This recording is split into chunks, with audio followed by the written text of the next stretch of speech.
1967, the year music changed forever. Let's explore the revolutionary sounds that defined an era many of you experienced firsthand. Sunshine of Your Love by Cream announced a new kind of heavy, blues-infused rock that would influence generations of musicians. Cream formed in 1966 as one of rock's first supergroups, with each member already famous from previous bands. Eric Clapton from the Yardbirds and John Mayall's Blues Breakers, Jack Bruce from Manfred Mann, and Ginger Baker from the Graham Bond Organization. Despite their musical chemistry, the band was plagued by personal conflicts, particularly between Baker and Bruce, whose antagonism dated back to their days in previous bands.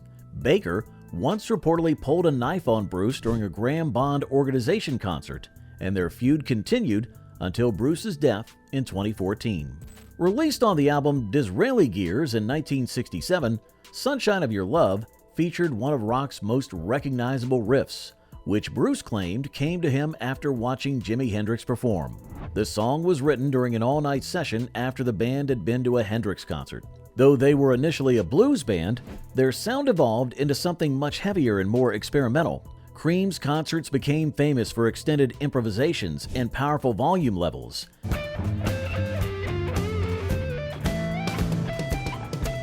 Sometimes to the point where the music became incomprehensible. Their studio recordings only hint at the explosive energy of their live performances. Despite their commercial success, the band split after just 2 years and 4 albums, with their farewell concert at London's Royal Albert Hall in 1968. Each member went on to various projects: Clapton to Blind Faith, Derek and the Dominoes, and a successful solo career; Bruce to a diverse solo career spanning jazz fusion to rock; and Baker to various projects including Blind Faith and Ginger Baker's Air Force, as well as a period living in Nigeria, working with Fela Kuti. The distinctive guitar riff in Sunshine of Your Love was actually composed by bassist Jack Bruce, not Clapton. When Bruce first played it for Baker, the drummer immediately came up with the distinctive tom-tom pattern, saying it was a reverse beat inspired by African tribal music. The song almost didn't make it onto Disraeli Gears because producer Felix Pappalardi thought it was too ordinary. Atlantic Records initially refused to release it as a single because they thought it was too long and uncommercial. It only became a hit after DJs in the US started playing it, despite the label's reluctance. Purple Haze by Jimi Hendrix redefined what was possible with an electric guitar. Born in Seattle in 1942, Hendrix taught himself to play guitar as a teenager, eventually serving as a backing musician for artists like Little Richard and the Isley Brothers. After being discovered in New York's Greenwich Village by Animals bassist Chas Chandler, Hendrix moved to London in 1966, where he formed the Jimi Hendrix Experience with British musicians Noel Redding and Mitch Mitchell. While American labels had shown little interest in Hendrix, he became an overnight sensation in London's music scene. What many forget is that before his breakthrough, Hendrix was so poor that he often slept with his guitar because he had no bed and couldn't afford a guitar case. Purple Haze was released in March of 1967 as the second single by The Experience, reaching number 3 in the UK charts. This song showcased Hendrix's innovative guitar techniques, including his use of the Octavia pedal, which doubled notes an octave higher. Though often interpreted as a drug reference, Hendrix claimed the song came to him in a dream where he was walking under the sea.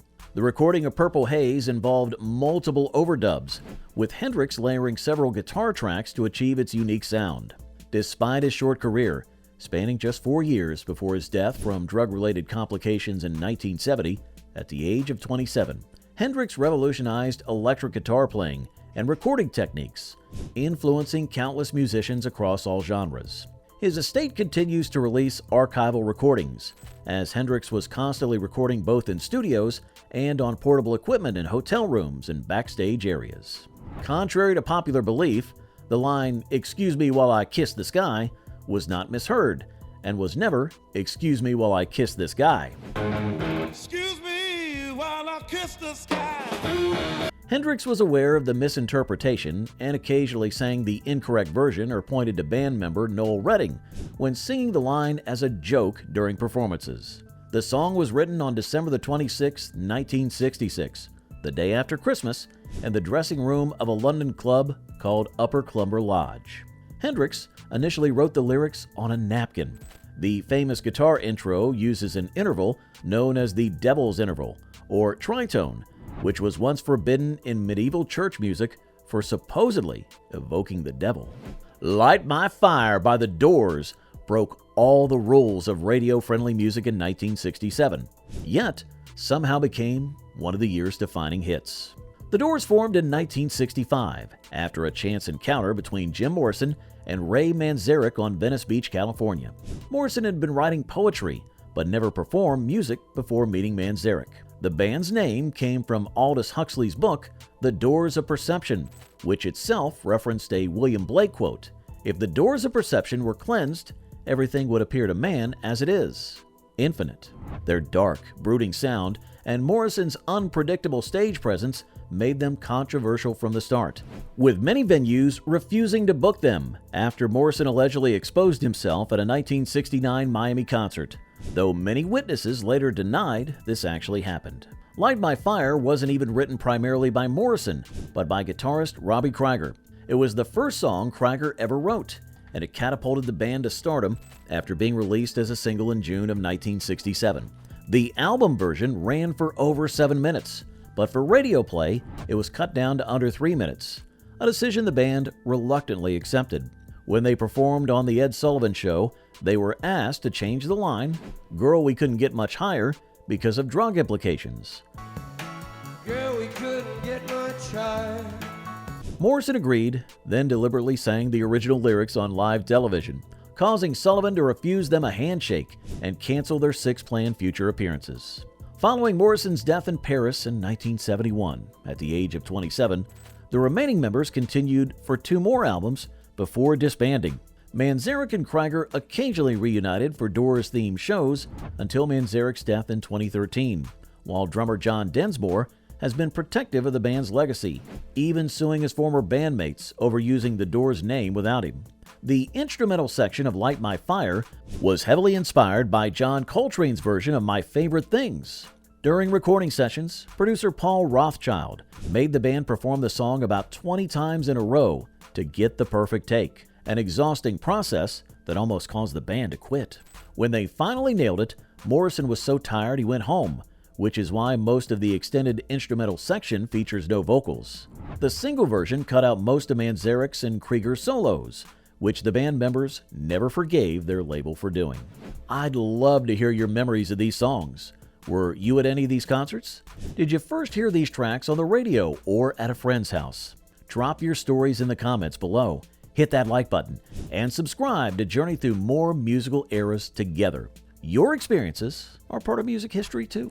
Respect by Aretha Franklin still resonates today as a declaration of female empowerment.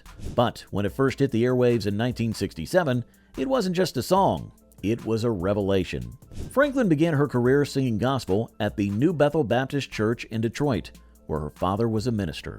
Her transition to secular music in 1960 wasn't initially successful, and Columbia Records struggled to find the right direction for her incredible voice. What many don't know is that before signing with Atlantic Records in 1966, Franklin was nearly ready to abandon her music career altogether, frustrated by the lack of creative control and commercial success. When Jerry Wexler signed Franklin to Atlantic and brought her to Fame Studios in Muscle Shoals, Alabama, everything changed. The recording sessions for Respect were actually quite tense. Franklin rearranged Otis Redding's original version herself, adding the iconic R-E-S-P-E-C-T spelling and the Sock It To Me backup vocals. Redding reportedly felt this song had been stolen from him, once joking at the Monterey Pop Festival that Respect was a song a girl took away from me. Despite personal struggles, including an abusive marriage to her first husband, Ted White, Franklin continued performing until her death in 2018, leaving behind a legacy as the undisputed Queen of Soul, with 18 Grammy Awards and over 75 million records sold worldwide. Here's something you might not know. The background vocals on Respect were performed by Franklin's sisters, Carolyn and Irma, and those iconic backup vocals that spell out R-E-S-P-E-C-T, that wasn't in Otis Redding's original version at all. It was Aretha's idea, along with a Sakatumi bridge. When Redding heard Franklin's version, he reportedly said, "I just lost my song." The track was recorded in just one day, and most of what we hear is from a single take. A Day in the Life by the Beatles represents the pinnacle of the band's studio experimentation and John Lennon and Paul McCartney's songwriting partnership. The Beatles formed in Liverpool in 1960, but 1967 found them at a creative peak, having ceased touring the previous year to focus exclusively on studio recording. A Day in the Life closed their landmark album Sgt. Pepper's Lonely Hearts Club Band, released on June 1st of 1967. The song combined separate compositions by Lennon and McCartney into one seamless piece, bridged by an orchestral glissando. The BBC initially banned it from airplay due to supposed drug references in the line, "I'd love to turn you on."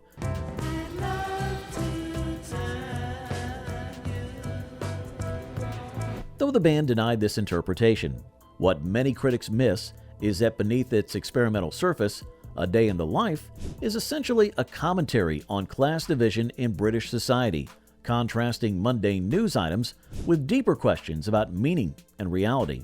The recording of A Day in the Life was among the most complex in the Beatles' catalog, taking over a month to complete. Producer George Martin brought in a 40-piece orchestra for the middle and end sections, but instead of writing specific notes, he had the musicians start at their lowest note and gradually reach their highest over 24 bars, creating the song's famous crescendos.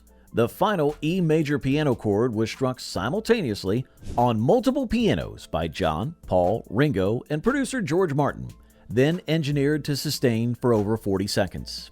After Sgt. Pepper, the Beatles would continue innovating through the White Album, Abbey Road, and Let It Be before their breakup in 1970. Paul McCartney and Ringo Starr continued their musical careers in the decades that followed, with McCartney still touring at 82. John Lennon was tragically murdered in 1980, and George Harrison died of cancer in 2001. The inspiration for John Lennon's sections of the song came from two newspaper articles he had read in the Daily Mail, one about potholes in Blackburn, Lancashire, and another about the death of Guinnessaire Tara Brown in a car crash.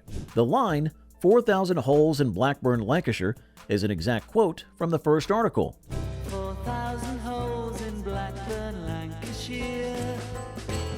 For the final chord, the band used 3 Steinway pianos, with everyone hitting the E major chord simultaneously. The mixing console had to be gradually raised to its maximum as the sound decayed to capture the full 40-second fade. The song was almost not included on the album because EMI executives were concerned about the line, "I'd love to turn you on," and its possible drug references. These songs shaped an entire generation. What memories did they bring back for you? Did you ever see any of these artists live? Share your 1967 stories in the comments, and don't forget to subscribe and hit the notification bell so you don't miss our next musical journey. Your experiences add richness to this shared musical history. Let's keep the conversation going. Until next time, keep those turntables spinning and those memories alive.